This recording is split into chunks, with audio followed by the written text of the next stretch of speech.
اللهم صل وسلم وبارك على سيدنا محمد وعلى ال سيدنا محمد عليه افضل الصلاه والسلام. صباح الخير وصباح الهنا وصباح كل حاجه حلوه على عينيكم. قالوا لي الدنيا هتمطر، يعني قالوا خميس وجمعه يا جماعه خلوا بالكم الجو هيبقى ساقع جدا والدنيا هتمطر. جريت بصراحه بقى، يعني انا بحب الشتاء، من الناس عشاق الشتاء انا. ففرحت الحقيقه يعني. قلت لا اعمل بقى شويه محشي كده واعمل كده بطايه واحتفالا بالمطره بقى الشتاء. وفي الاخر خالص الجو ما مطرش، تخيلوا في الاخر خالص الجو طلع حلو الحمد لله طبعا على كل حال يعني. بس المهم رحت جايبه البطايه، غسلها الغسله النظيفه اللي انتوا شايفينها دي، ورحت حط عليها ملح وليمون وخل، وفضلت بقى نقعها كده الى ايه ما شاء الله. طبعا اللي متابعني ماشي هيلاقيني، بصوا الكيس الطبق اللي فيه الكيس ده، دي خلطة محشي. اللي متابعني هيعرف ان انا بعمل خلطة المحشي دي واشيلها في الاكياس كده واحطها في الفريزر، اطلع منها اعمل المحشي وقت ما انا عايزة، زي ما اتفقنا في الفيديو اللي كان فيه اللي كنت عاملة فيه الخلطة. ان شاء الله واحدة بالليل الفجر هتعملي محشي. غسلت شوية الرز، وكان عندي كمان في الفريزر كرنب مسلوق ومتفرز. طلعت بقى الكرنب اللي في الفريزر من الفرحة، وطلعت الخلطة وغسلت الرز زي ما انتوا شايفين، وحطيت بقى البهارات. انا ما بحطش بهارات اكتر من ملح، فلفل اسمر، كمون، بابريكا، بابريكا حلوة، وشطة وشوية زيت. دي كل البهارات اللي انا بحطها على المحشي. جربيه هتلاقي طعمه حلو قوي قوي قوي. ماشي. في ملح في المحشي الكرنب بزود سنة الكمون عشان طبعا انتوا عارفين يعني. المهم ظبطت هنا الخلطة اهي، حطيت طبعا البهارات اللي اتكلمنا عليها مع الرز مع الخلطة اللي انا طلعها من الفريزر، وكل حاجة، وظبطتها وظبطت الملح بتاعها. وجبت ورق الكرنب اللي انا حاطاه فين بقى، مفرزاه، حطاه في الفريزر، سبته بقى ايه فك كده مع نفسه، شطفته وحطيته في المصفى. وبدأت احشي المحشي، وانا بشيل مع الكرنبايه لما بجيب الكرنبايه واسلقها واشيلها في الفريزر، بشيل معاها على طول ورقه خضره كبيره، يعني ورقه من الوش كده، الوش بتاعها كده خضره كبيره، عشان بحطها في ايه في ارضيه الحله. زي ما اتفقنا انا لو حتى بعمل في حله تيفال اي حله بحب احط في ارضيه الحله ورقه كرنب خضراء. المهم هنا بدأت بقى احشي كده على طول. وطبعا هنا قلت هحشي واجهز المحشي كده، وهنشوف انا هعمل ايه دلوقتي. يعني انا دلوقتي سبت البطايه تتنقع كويس عشان تبقى كده زي الفل مع شويه الخل والملح والليمون. وقلت خلصي احشي المحشي واركنيه، وتعالوا نجهز بقى البطايه، تعالوا شوف هنعمل ايه. جبت هنا بصلايه كبيره، وبدات قلت ايه اقطعها بقى ايه في الكبه عشان هفرمها فرمه كويسه. يعني انا كنت عايزاها فرمه ناعمه شويه تطلع الميه بتاعتها، فانا هفرمها اهي. واللهم صل على سيدنا محمد. فرمه بس فرمه ناعمه كويسه. يعني لو انت بقى ما عندكيش كبه هتعمليها على المبشره، يعني مبشره الطماطم هتعمليها عليها. بقت اتفرمت اهي البصلايه.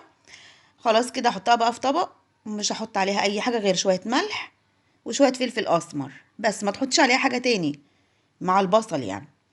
وبدأت بقى اعمل ايه افركها كده بايدي كده. بصوا يعني ايه لازم المية تبقى طالعة في ايدي، بصوا يعني، بصوا اهي شايفين اهي، بصوا المية تطلع كده عشان ما تعملش ريحة، عشان ما بيبقاش ليها ريحة. خلاص كده خلصت البصلايه، هجيب بقى البطايه بعد ما شطفتها شطفه نظيفه وسبتها تتصفى شويه، ومن جوه بقى ومن بره ومن الجناب، بصوا من تحت الجلد كمان حطيت بصل. يعني بصوا ظبطتها اهي، ومن بره وبصوا بقى اعمل لها مساج. عارفين المساج يعني ده بيفرق قوي والله فعلا في الحاجه في الطيور يعني. بدأت هنا مسجها كده برضو من بره بالبصل ومن جوه، وما شاء الله سبتها بقى شويه حلوين كده بالبصل. يعني ركنتها وغطيت عليها اهي، وسبتها بقى كده شويه حلوين بالبصل. جيت بقى بعديها بشويه جبت بقى جزر البطايه دي مش هتنفع تتحشي، لان البطايه دي لما جبتها البطايه دي يعني اتفتحت فتحه جامده، وفي نفس الوقت ايه انا مش هحشيها المره دي يعني. بس قلت اعمل ايه، عايزه اعمل شويه خضار كده حلوين. انا بحب الخضار ده جنب البط، او مع البط مثلا مع الفراخ، بحب الخضار ده قوي. جبت شويه بطاطس حلوين صغننين كده، وجبت جزرايه حلوه، وجبت كام بصلايه، وجبت طماطمتين او ثلاثه طماطمتين مش كبار يعني، او ثلاث طماطمات وسط. ابهرهم بايه بقى، بشويه ملح وهحط هنا شوية كمون، وهحط هنا شوية بابريكا وبصل بودر. بس مش هحط حاجة تاني خالص، وهحط شوية زيت بس يدوها ايه طراوة كده ولمعة، ومعلقة صلصة. كده احنا عرفنا انا حطيت ايه. الخضار ده طعمه هيبقى تحفة تحفة تحفة مع البطاية، مع ان انا مش عاملة خضار طبعا يعني، وهنعمل محشي مش هنعمل جنبه خضار. بس انا بحب الخضار ده، جربيه كده وهتلاقي طعمه جميل، ومش هتلاقيه مهري خالص مهما خدت البطاية من سوا، مش هتلاقيه مهري. وانا النهارده مش هعمل البطاية بشوربة، يعني مش عايزة اعملها بشوربة. هبدأ هنا بقى احشي البطاية بالخضار اللي بسم الله ما شاء الله الجميل ده، طعمه حلو قوي قوي قوي يعني بجد. مش عايزه اقول لكم والله طعمه عامل ازاي، عشان كده بحب اكتر منه كمان ما شاء الله شويه. اهو حشيت البطايه كويس قوي وظبطتها. وتعالوا بقى ايه، نغطي عليها بقى بالفويل. بس هنحط الاول كوبايتين ميه. انا حطيت كوبايتين ميه من السودا دي، من المج ده حطيت اتنين. وبصي بقى، قفلي بقى عليها كويس بورق الفويل. عارفين لما بتقفلي عليها بورق الفويل انت كده بتعملي ايه؟ كأنك بالظبط عامله حلة ضغط، كأنك عامله بالظبط بتطبخي في حلة ضغط.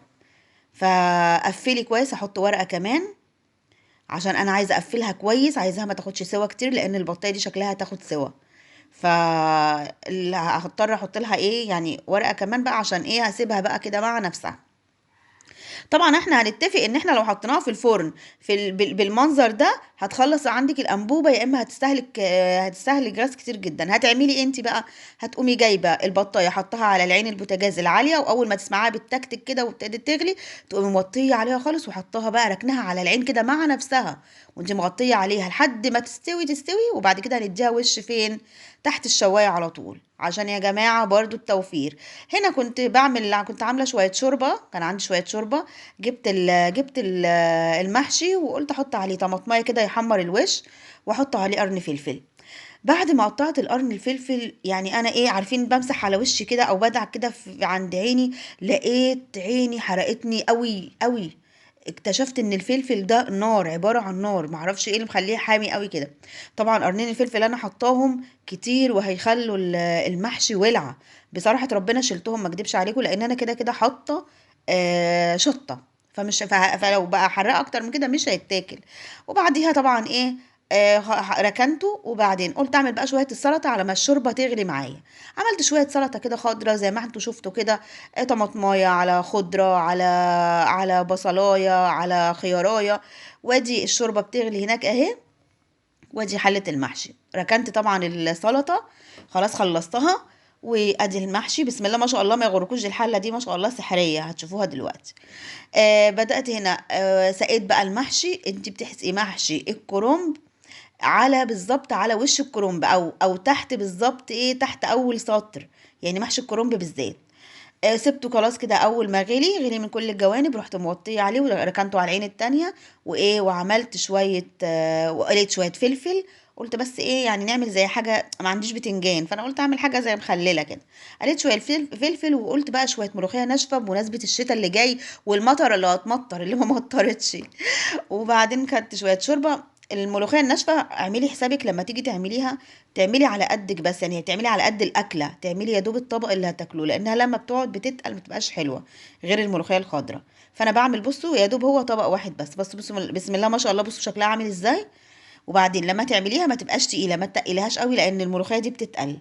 بصوا خدت الغلوه بتاعتها اهي خلاص كده. خلاص تعالوا بقى هنعمل الطشه بتاعتها حلوه قوي. حته زبده مع معلقه توم مع شويه كزبره اهم حطيتهم بعد ما التوم بدأ يحمر كده سيكه. رحت حاطه عليهم شويه كزبره. وكنت بشره بصلايه، وبصوا كنت بشره طماطمايه صغيره قد ايه، ورحت نازله بالطماطمايه على الطشه، او يعني على التوم. خدت يا دوب بصوا تسبيكه بسيطه قوي، هي دقيقه واحده وعلى النار غليت، ورحت نازله بالملوخيه عليها. جربي الملوخيه دي هتلاقي طعمها جامد، يعني طعمها حلو قوي يعجبك قوي بصراحه. اللهم صل على سيدنا محمد. كده خلصت الملوخية وخلصت السلطة والمحشي على النار، وخلي بالكوا ان البطاية على النار برضو ماشي وموطية عليها خالص. وعملت كمان شوية ايه، شوية لسان عصفور. هنا بقى البطاية كان عدى عليها بالظبط ساعة ونص او دخلت في ساعتين الا ربع. بصوا هنا، بصي بقى اختبريها بقى ازاي. انا باختبرتها بالشيش الطاووق، عصايه شيش الطاووق دي. لما تحطيها فيها تدخل سهل وما تطلعش معاكي دم كده، هي استوت وبقت زي الفل. هنعمل ايه بقى دلوقتي؟ احنا خلاص خلصناها اهو على البوتاجاز. هنحمل لها شويه زيت، على معلقه بابريكا، على معلقه صلصه، على سنه ملح. تمام. بس كده، مش هحط حاجه اي تاني، وشويه فلفل اسمر. كده انت كده عرفتوا. شويه زيت على على شويه بابريكا على معلقه صلصه. عايزه تعمليها بصلصه بس ماشي، عايزه تعمليها بزيت بس ماشي، هتتحمر وتبقى زي الفل برضو. يعني بس الواحد ايه، عارفين بيقعد ايه يعني كل مره يحاول يعمل حاجه جديده. دهنت الفرخة كلها، دهنت البطاية كلها اهي. وهبدأ بقى اعمل ايه. بصوا الخضار ما شاء الله جميل ازاي حواليها، ما شاء الله ما تهراش، هتشوفيه دلوقتي واحنا بنغرفه. حطيتها تحت الشواية، وبعدين غرفت الملوخية هناك اهي. غرفت السلطة، وعملت البتنجان، حطيت عليه شوية توم وشوية خل وشوية ملح كده، وشوية كمون وليمونة. وايه، ورحت مقلبه في قلب بقى، قصدي يا رب الفلفل، ورحت مقلبه في قلب بعضه. وما شاء الله بصوا البطايه عامله ازاي. طلعتها قدامكم، وادي الخضار اللهم بارك، تحفه تحفه تحفه بجد، طعمه حلو قوي. عايزاكي تجربيها حتى لو في فرخه، عارفه لو في فرخه جربيها هتلاقيها يعجبك قوي. وادي المحشي ما شاء الله، بصوا شايفين شكله، اللهم بارك يعني، اللهم بارك بجد يعني. طبعا لو عجبك الفيديو اعملي بقى اشتراك في القناه، وفعلي زر الجرس، وما تنسيش اللايك، عشان اللايك ده بيرفع الفيديو، بيخلي ناس كتيره تشوفه. وقولوا لي ايه بقى رايكم في في المحشي، والاكله الشتوي دي اللي ايه عملتها والشتاء ما جاش يعني. يا جماعه انا من عشاق الشتاء، واخواتي بيقعدوا يقولوا لي يتريقوا عليا ويتضايقوا يزعلوا مني عشان انا بحب الشتاء. والله العظيم بعيا وبيجي لي برد وبتبهدل في الشتاء، بس انا بحب الشتاء فعلا يعني، اعمل ايه. وادي الاكل خلص اهو. يا رب بالف هنا للي كل. بصوا بقى ما شاء الله المحشي من جوه عامل ازاي. طبعا مش عارفه امسك صباع المحشي عشان المحشي فعلا سخن، بس بصوا ما شاء الله مفلفل. اشوفكم على خير وسعاده وسلامه، وبالهنا والشفا للي كل، وبالهنا والشفا للي هيا.